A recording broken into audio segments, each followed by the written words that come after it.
Alright guys, got a 2017 Toyota Tundra here today. Got to do a simple cabin filter replacement.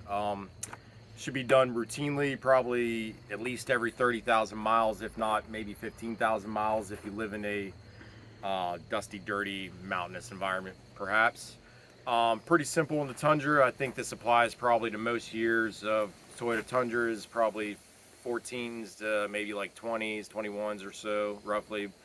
The one we're working on today is a 2017, real simple. I'm getting here and show you how to do it. I'm actually using a factory Toyota filter. I believe they probably flow the most air, so use whichever one you want from any parts store. A lot of guys opt for like K&N and stuff like that, or one of the scented fabric type ones. Either way, just replace it routinely. Makes the HVAC system work a lot better. So let's go ahead and get it.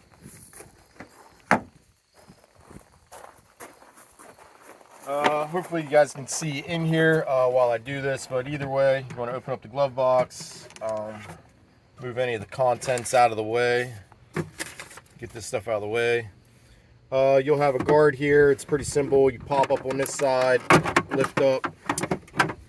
It's got little holder tabs here. Sit that out of your way. If you come down here, you'll see the cabin filter guard or cover. Actually says slide up or remove, so if you see that, push it up, it'll release like so. Let's see if I can get my fingers in here.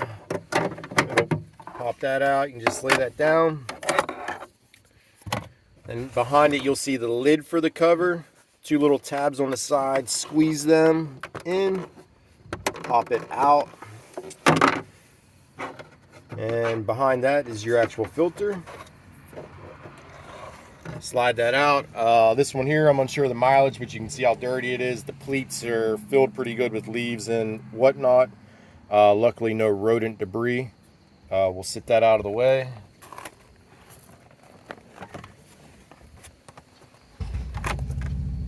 Go ahead and get our new filter. It is marked up and down. Up obviously needs to go up. All you gotta do is slide that in the hole.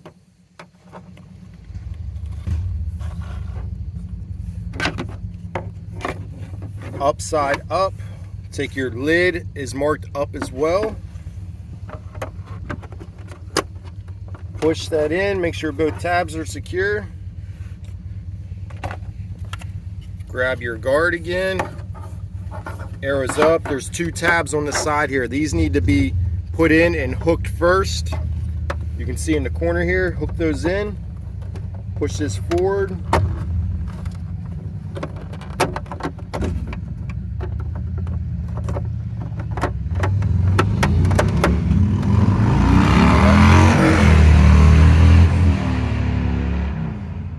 Sorry, we had a motorcycle drive by.